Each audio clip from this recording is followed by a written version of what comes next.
Continuing Marcellus from Plutarch's Lives, translated by John Dryden, revised by Hugh Clough, with the most ridiculous request for a burial that most people would have heard of. I've heard of more, but they would place over his tomb a sphere containing a cylinder, inscribing it with the ratio which the containing solid bears to the contained. It's actually kind of better to bury everybody the same, don't you think? Not per se with the same funeral, but then again, the same funeral for those who you think are going to have a good afterlife, and other people you can just ignore that part. But such was Archimedes, who now showed himself, and so far as lay in him, the city invincible. While the siege continued, Marcellus took Megara, one of the earliest founded of the Greek cities in Sicily, and capturing also the camp of Hippocrates at Aquila, killed above 8,000 men, having attacked them whilst they were engaged in forming their fortifications.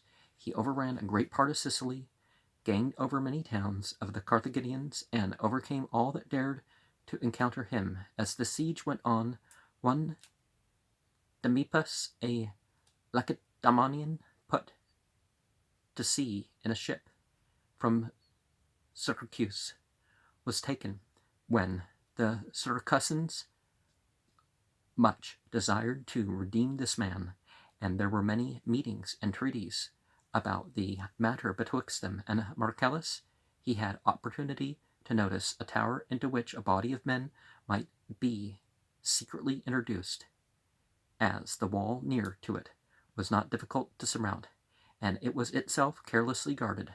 Coming often thither and entertaining conferences about the release of Demipus, he had pretty well calculated the height of the tower and got ladders prepared.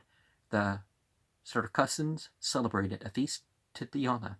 This juncture of time, when they were given up entirely to wine and sport, Marcellus laid hold of, and before the citizens perceived it, not only possessed himself of the tower, but before the break of day filled the wall around with soldiers, and made his way to the Hexapolum.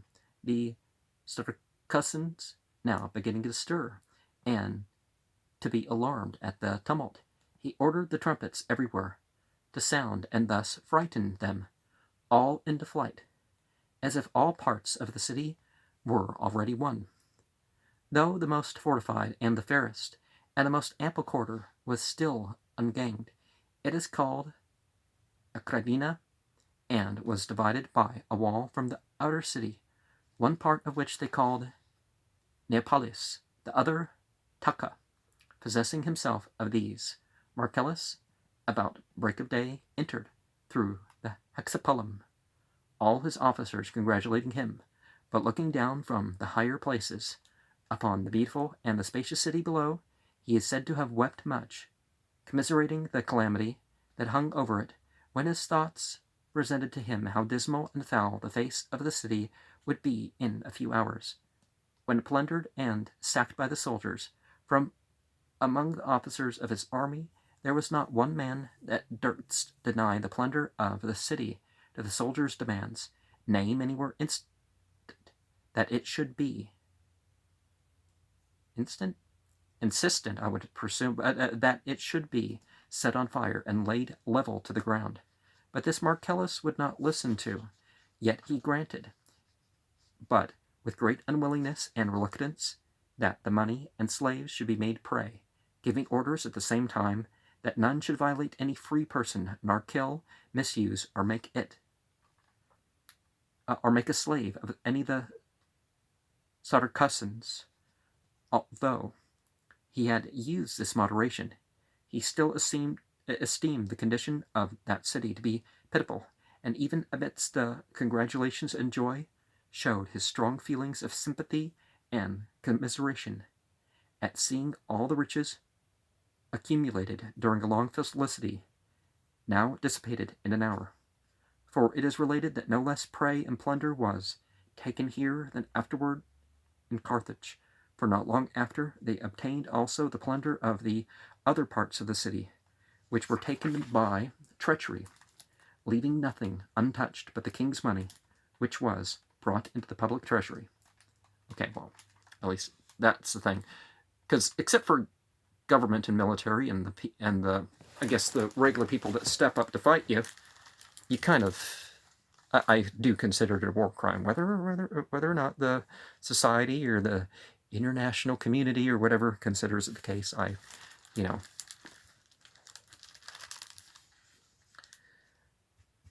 But nothing afflicted Marcellus so much as the death of Archimedes, who was then, as fate would have it, intent upon working out some problem by a diagram, and having fixed his mind alike and his eyes upon the subject of his speculation, he never noticed the incursion of the Romans, nor that the city was taken.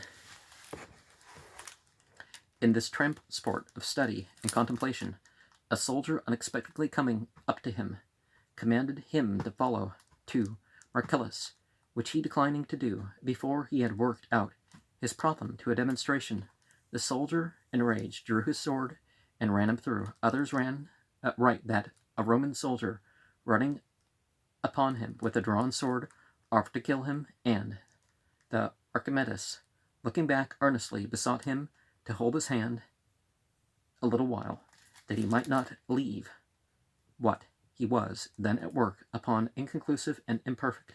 But the soldier, nothing moved by his entreaty, instantly killed him.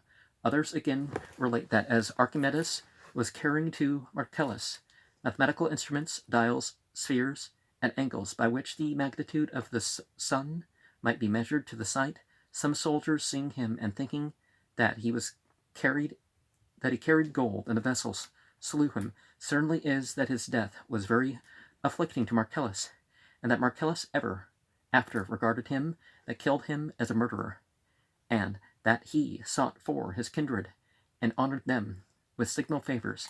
Indeed, foreign nations had held the Romans to be excellent soldiers and formidable in battle, but they had hitherto given no memorable examples of gentleness or humanity or civil virtue, and Marcellus seems first to have shown to the Greeks that his countrymen were most illustrious for their justice, for such was his moderation to all with whom he had anything to do, and such his benignity also to many cities and private men, that if anything hard or severe was decreed concerning the people of Enna, Megara, or Syracuse, the blame was thought to belong rather to those upon whom the storm fell, than to those who brought it upon them. One example of many I will commemorate.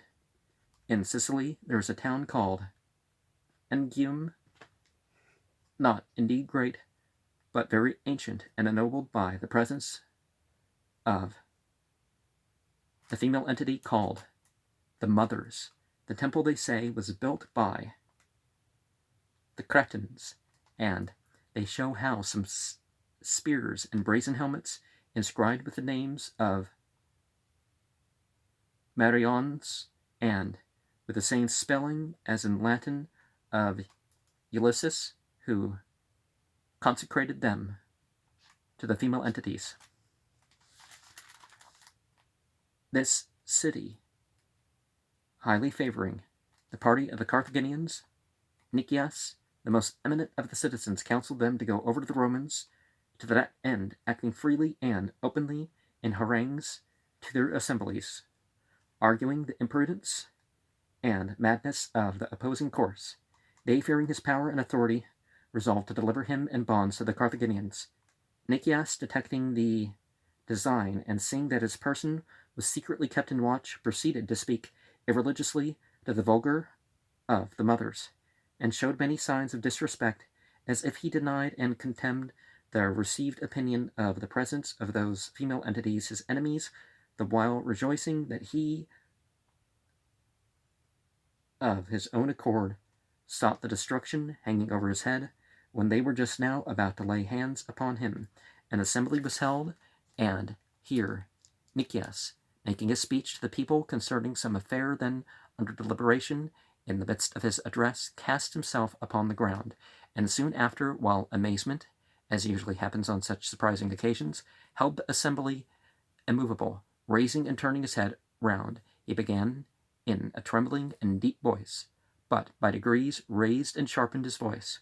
When he saw the whole theatre struck with horror and silence, throwing off his mantle and rending his tunic, he leaps up half naked and runs towards the door, crying out aloud that he was driven by the wrath of the mothers, when no man durst out of religious fear lay hands upon him or stop him, but all gave way before him. He ran out of the gate, not emitting any shriek or gesture of men possessed and mad. His wife, conscious of his counterfeiting and privy to his design, taking her children with her, first cast herself as a suppliant before the temple of a female entity, then pretending to seek her wandering husband, no man hindering her, went out of the town in safety, and by this means they all escaped to Marcellus at Syracuse, after many other such affronts offered him by the men of Engium. Marcellus, having taken them all prisoners, and cast them into bonds, was prepared to inflict upon them the last punishment, when Nicias, with tears in his eyes, addressed himself to him, in fine, casting himself at Marcellus's feet, and appreciating for his citizens, he begged most earnestly their lives, chiefly those of his enemies. Marcellus, relenting, sent them all at liberty, and rewarded Nicias with ample lands and rich presents. This history is recorded by Posidonius, the philosopher.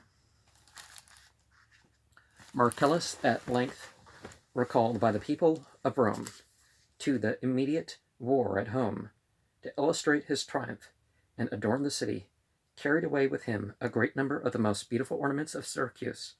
For before that Rome neither had nor had seen any of those fine and exquisite rarities, nor was any pleasure taken in graceful and elegant pieces of workmanship. Can't sit up straight because stuffed with barbarous arms and spoils stained with blood, and everywhere crowned with triumphal memories and trophies. She was no pleasant or delightful spectacle for the eyes of peaceful or refined spectators, but as Epaminondas named the fields of Boeotia, the stage of Mars, and Xenophon called Ephesus the workhouse of war, so in my judgment may you call Rome at that time, to use the words of Pindar, the precinct of the peaceless Mars, whence Marcellus was more popular with the people in general, because he had adorned the city with beautiful objects that had all the charms of Grecian grace and symmetry. But Fabius Maximus, who neither touched nor brought away anything of this kind from Tarentum when he had taken it, was more approved of by the elder men. He carried off the money and valuables, but forbade the statues to be moved, adding, as it is commonly related, let us leave to the Tarentines these offended gods. They blamed Marcellus first for placing the city in an invidious position, as it seemed now to celebrate victories and lead processions of triumph, not only over men, but also over the entities as captives. But then he had diverted to idleness and vain talk about the curious arts and artificers, the common people, which bred up in wars and agriculture, had never tasted of luxury and sloth, and as Euripides said of Hercules, had been rude and unrefined only for the great things good.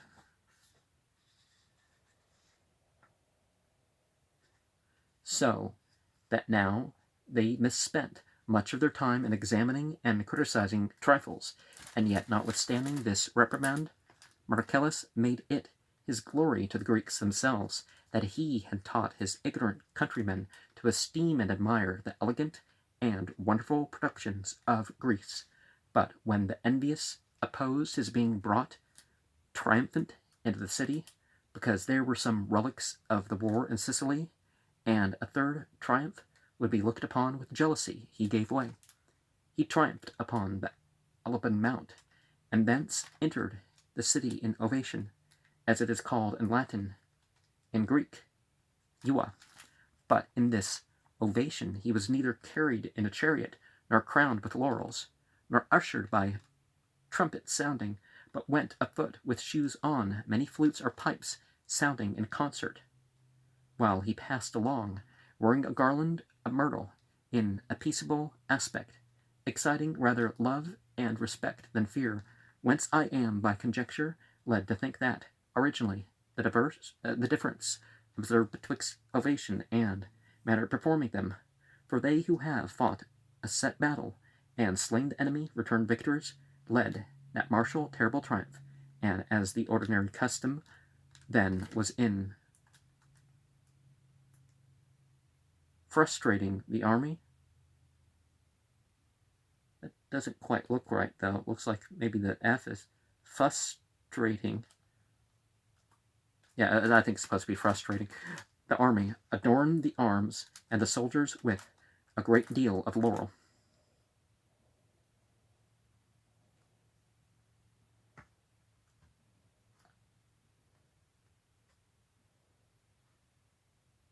Illustrating the army, perhaps, because the victorious triumph.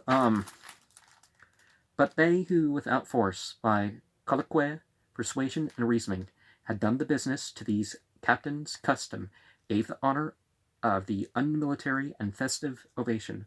For the pipe is the badge of peace, and the myrtle the plant of Venus, who, more than the rest of the male entities and the female entities, abhors force and war.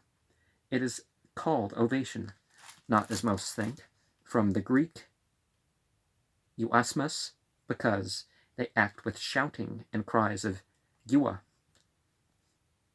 For so do they also the proper triumphs. The Greeks have wrested the word to their own language, thinking that this honor also must have some connection with Bacchus, who, in Greek, has the titles of Euias and Thriambus.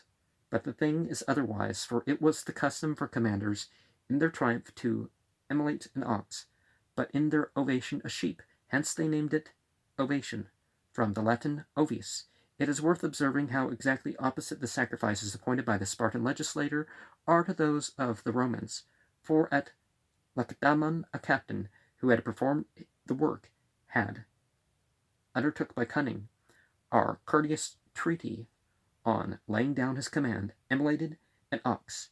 He that did the business by battle offered a cock. The Lacedaemonians, male rooster. Well,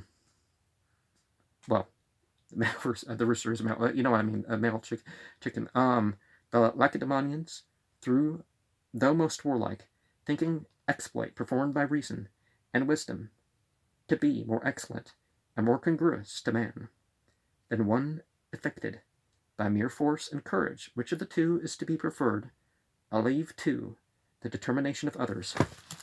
Marcellus, being the 4th time consul, his enemies suborned the Saracens to come to Rome to accuse him and to complain that they had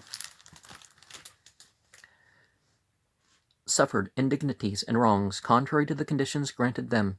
It happened that Marcellus was in the Capitol offering sacrifice when the Saracens petitioned the Senate, yet sitting that they might have leave to accuse him and present their grievances. Marcellus's colleague, eager to protect him in his absence, put them out of the court, but Marcellus himself came as soon as he heard it, and first in his curule chair as consul, he referred to the Senate the cognizance of other matters, but when these were transacted, rising from his seat, he passed as a private man into the place where the accused were wont to make their defense, and gave free liberty to the Saracens to impeach him, but they, struck with consternation by his majesty and confidence, stood astonished, and the power of his presence now in his robe of state, appeared far more terrible and severe than it had done when he was arrayed in armor. Yet, reanimated at length by Marcellus's rivals, they began their impeachment, and made an oration in which pleas of justice mingled with lamentation and complaint, the sum of which was, that, being allies and friends of the people of Rome, they had, notwithstanding, suffered things which other commanders had abstained from inflicting upon enemies. To this Marcellus answered, that they had committed many acts of hostility against the people of Rome, and had suffered nothing but what the enemies conquered and captured in war cannot possibly be protected from suffering, that it was their own fault, and they had been made captives because they refused to give ear to his frequent attempts to persuade them by gentle means. Neither were they forced attempts to persuade them by gentle means, neither were they forced into war by the power of tyrants, but had rather chosen the tyrants themselves for their express object, that they might make war. The orations ended, and the Saracens, according to the custom, having retired, Marcellus left his colleague to ask the sentences, and withdrawing, with the Saracens staying, expecting at the doors of the Senate house, not in the least decomposed in spirit, either with alarm at the accusation or by anger against the Saracens, but with perfect calmness and serenity attending the issue of the cause, the sentences at length being all axed, and a decree of the Senate made in vindication of Marcellus. The Saracens, with tears flowing from their eyes, cast themselves at his knees, beseeching him to forgive themselves their present, and to be moved by the misery of the rest of their city, which would ever be mindful of and grateful for his benefits. Thus Marcellus, softened by their tears and distress, was not only reconciled to the deputies, but ever afterwards continued to find opportunity of doing kindness to the Saracens, the liberty which he had restored to them, and their rights, laws, and goods that were left. The Senate confirmed, upon which account the Saracens, besides other signal honors, made a law, that if Marcellus should at any time come into Sicily, or any of his posterity, the Saracens should wear garlands, and offer public sacrifice to what they considered to be gods and goddesses. After this, he moved against Hannibal, and whereas the other consuls and commanders, since the defeat received at Cannae, had all made use of the same policy against Hannibal, namely to decline coming to a battle with him, and none had the courage to encounter him in the field and put themselves to the decision by the sword, Marcellus entered upon the opposite course, thinking that Italy would be destroyed by the very delay by which they looked to wear out Hannibal, and that Fabius, who, adhering to his cautious policy, waited to see the war extinguished, while Rome itself meantime wasted away, like timid physicians who, dreading to administer remedies, stay waiting, and believe that what is the decay of the patient's strength with the decline of the disease was not taking a right course to heal the sickness of his country.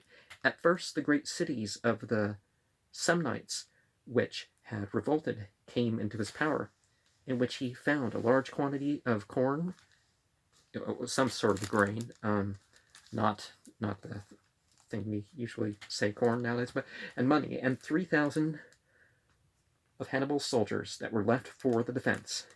After this, the proconsul Cnaeus Fulvius, with 11 tribunes of the soldiers, being slain in Apulia, and the greatest part of the army also, at the same time cut off, he dispatched letters to Rome, and bade the people to be of good courage, for that he was now upon the march against Hannibal, to turn his triumph into sadness. On these letters being read, Livy writes that the people were not only not encouraged, but more discouraged than ever before, For danger, they thought, was but the greater in proportion as Marcellus was of more value than Fulvius. He, as he had written, advancing into the territories of the Lucanians, came up to him at Numistro, and the enemy, keeping himself upon the hills, pitched his camp in a level plain, and the next day drew forth his army in order for fight. Nor did Hannibal refuse to challenge. He fought long and obstinately on both sides, victory yet seeming undecided, when after 3 hours' conflict, night hardly parted them. The next day, as soon as the sun was risen, Marcellus again brought forth his troops, and ranged them among the dead bodies of the slain, challenging Hannibal to solve the question by another trial. When he dislodged and drew off, Marcellus, gathering up the spoils of the enemies, and bearing the bodies of the slain soldiers, closely followed him. And though Hannibal often used stratagems and laid ambushes to entrap Marcellus, yet he never could circumvent him, by skirmishes meantime, in all of which he was superior. Marcellus gained himself such high repute that when the time of the comitia at Rome was near at hand, the Senate thought it fit rather to recall the other consul from Sicily than to withdraw Marcellus from his conflict with Hannibal. And on his arrival, they bid him name Quintus Fulvius dictator. For the dictator is created neither by the people nor by the Senate, but the consul of the praetor before the popular assembly pronounces him to be dictator whom himself chooses. Hence he is called dictator.